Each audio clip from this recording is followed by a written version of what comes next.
दल कोई भी हो, वोट के लिए हर पार्टी को हर कामयाब फॉर्मूला कबूल होता है। अगर कांग्रेस की बात करें तो ब्राह्मण और दलित वोटरों के फॉर्मूले के दम पर पार्टी ने यूपी में दशकों राज किया। यूपी में कांग्रेस के सियासी स्वर्ण युग का ये चुनावी समीकरण आधार रहा है। आजादी के बाद राज्य में अब तक कुल 6 ब्राह्मण नेता 8 बार मुख्यमंत्री बने, सभी कांग्रेस में थे।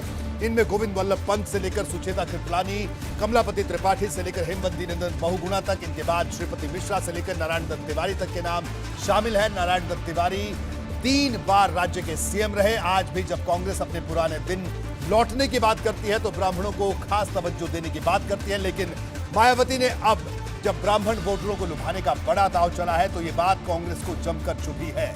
पार्टी के नेता प्रमोद तिवारी ने कहा कि बसपा में भी ब्राह्मणों का अपमान और उत्पीड़न हुआ। उन्होंने पूछा है कि क्या मायावती कह सकती हैं कि बसपा अगर सत्ता में आएगी तो ब्राह्मण मुख्यमंत्री बनाएगी। मेरे साथ कांग्रेस के वरिष्ठ नेता प्रमोद तिवारी हैं। तिवारी जी, मायावती दावा कर रही हैं कि ब्राह्मण हमारे साथ आएगा और उन्होंने इसके लिए अपनी बात भी कह दी। कांग्रेस पार्टी किस तरह से सोचती है? ब्राह्मण तो कभी आप लोगों के साथ जुड़ा रहा है। देखिए, हम मानते हैं और ये दुनिया मानती है कि ब्राह्मण का स्वाभाविक घर भारतीय राष्ट्रीय कांग्रेस, गांधी परिवार। कुछ कमी रही होगी हम में, कुछ हालात रहे होंगे, कुछ कहीं आकर्षण रहा होगा, इसमें कोई दो राय नहीं। वो भाजपा में गए, बसपा में गए। बसपा में भयंकर धोखा मिला। भाजपा में प्रताड़ित किए जा रहे हैं, पीड़ित किए जा रहे हैं, जुल्म हो रहा है, हत्याएं हो रही हैं। तो ब्राह्मण तो छोटी खोल के चाणक्य की तरह बैठा है कि भाजपा को खत्म करना है। अब प्रश्न सीधा सा है, अगर जहां गया है वहां से नाराज होगा तो हम तो अपनी बाहें फैलाएं, अपने दरवाजे पर खड़े हैं, आओ अपना आशीर्वाद हमें दो।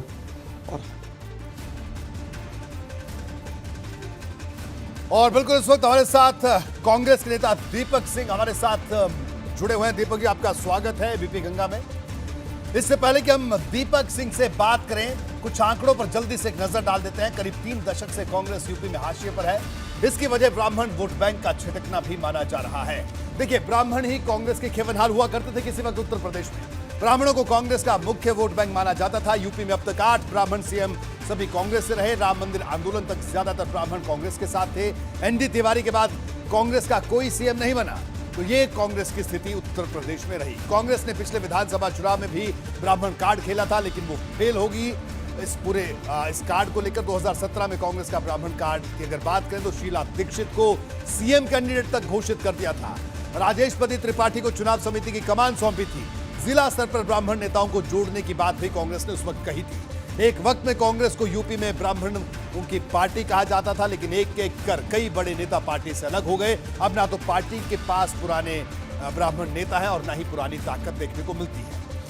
अगर कांग्रेस के बड़े ब्राह्मण चेहरों की बात करें तो इस वक्त प्रमोद तिवारी, आराधना मिश्रा, ललितेश पति त्रिपाठी, ये बड़े नाम हैं जो अभी कांग्रेस के साथ हैं। जब से कांग्रेस यूपी की सत्ता से बाहर हुई तब से उसके विधायक कम होते गए। ब्राह्मण विधायकों की संख्या में उतनी ही तेजी से गिरावट आई है। 2002 में 1, 2007 में 2, 2013 में 3 और 2017 में 1 ब्राह्मण विधायक जीतने में कामयाब रहा कांग्रेस के टिकट में। ये वो आंकड़े हैं जिनका जिक्र हम कर रहे हैं। दीपक सिंह हमारे साथ जुड़े हुए हैं, कांग्रेस पार्टी के तेज तर्रार युवा नेता हैं। दीपक, आपसे जानना चाहेंगे, दीपक जी ये बताइए, ब्राह्मणों को लेकर मायावती ने जो बात कही, ब्राह्मण सम्मेलन करवाएंगे, लेकिन क्या आपको लगता है कि कांग्रेस के साथ क्या कांग्रेस भी इस तरह की कोई रणनीति बनाएगी कि कांग्रेस के साथ जो पुराना वोट बैंक जो आपसे छिटक गया है, क्या वो वापस आए? इसको लेकर आपकी क्या रणनीति है और क्या आपको लगता है कि वो वापस आ सकता है वो वोट बैंक? आ नहीं सकता है। ब्राह्मण वोट कांग्रेस के साथ आ चुका है। इसलिए आ चुका है कि जब उत्तर प्रदेश में चाहे कानपुर की 12वीं में पढ़ने वाली छात्रा की गोली मारकर हत्या की गई हो, चाहे नवल माता खुशी को मार गया हो, चाहे एसपी महोबा ने एक व्यापारी इंद्रमणि मिश्रा की हत्या की हुई, तमाम दर्जनों हत्याएं हुई, तब उत्तर प्रदेश के कोई राजनीतिक दल ब्राह्मणों की हत्याएं पुलिस के लोग कर रहे थे। पत्रकार ब्राह्मण विक्रम दोषी को मारा गया था। तब राजनीतिक दल के जो सच्ची दल बनते हैं, इनके दफ्तरों में ताले लग गए थे, इनकी जुबान पर ताले लग गए थे। तब इन्होंने अपनी बातों को कहना बंद कर दिया था। तो हालात अब ये हो गए हैं कि कल जब चुनाव आता है ब्राह्मणों को वोट देंगे और ब्राह्मण उत्तर प्रदेश का वोट बैंक नहीं है। अभी आपने खुद ही बताया था उत्तर प्रदेश में कल ब्राह्मण मुख्यमंत्री हुए और एनडीए के बाद उत्तर प्रदेश का ब्राह्मण मुख्यमंत्री नहीं हुआ है। इसका मतलब ये होता है राजनीतिक पार्टियों ने, चाहे भारतीय जनता पार्टी हो भाजपा ही हो, उन्होंने ब्राह्मणों को वोट देंगे और ब्राह्मण उत्तर प्रदेश का वोट बैंक सकता। आज इतिहास में किसी युग में ब्राह्मण इस देश को, इस दुनिया को मार्गदर्शन देने वाला एक समुदाय रहा है। तो उससे कोई वोट बैंक राजनीति करेगा, राजनीति जब वोट चुनाव का टाइम होगा तब उनको वोट बैंक समझ करेगा। मुझे लगता है जवाब देगा उत्तर प्रदेश का ब्राह्मण भारतीय जनता पार्टी की योगी आदित्यनाथ सरकार को जवाब देना चाहता है, हटाना चाहता है, अपने अपमान का बदला लेना चाहता है। तो मुझे लगता नहीं कि कांग्रेस पार्टी को कुछ करने की जरूरत है। कांग्रेस पार्टी का स्वाभाविक जो मत है वो कांग्रेस पार्टी। लेकिन दीपक सिंह ये बताइए कि आपकी पार्टी से तो कई ब्राह्मण चेहरे भारतीय जनता पार्टी में चले गए। अभी हालिया बड़ा नाम है जितिन प्रसाद, वो भी चले गए, हालांकि वो युवा नेता उनको भी माना जाता था। तो आपको नहीं लगता कि एक एक कर कई लोग निकल गए इस कारवां से? रोहित जी, बहुत सारे ऐसे ब्राह्मण नेता हैं जहां से आप शुरू करेंगे, जिस से शुरू बनारस पहुंचिए, कानपुर पहुंचिए, पश्चिम में पहुंचिए, मध्य में पहुंचिए, तमाम ऐसे ब्राह्मण नेता हैं जिनकी स्वीकार्यता आज भी नंबर 1 पर है। उनके दामन की दाज नहीं है और निर्विवाद उनकी आज भी पूरे उत्तर प्रदेश का ब्राह्मण मानता है और उन्होंने कांग्रेस पार्टी शासक प्रदेश को अपने योगदान है। तो जो बने हैं अस्पष्ट तौर पर बने, क्या आज के राजनीतिक दल में ये साहस है कहेगा वो कहते कि हम मुख्यमंत्री नहीं होंगे, हम बनाएंगे ब्राह्मण को? कह दे जो ब्राह्मणों के साथ उत्तर प्रदेश की भाजपा सरकार ने अत्याचार किए थे, हमने उस तरह बोलकर गुनाह किया था, क्षमा याचना कर ले, हो सकता है पाप हो रहा है। देखिए, ब्राह्मण दिशा देने वाली जाति है, वोट बैंक नहीं है।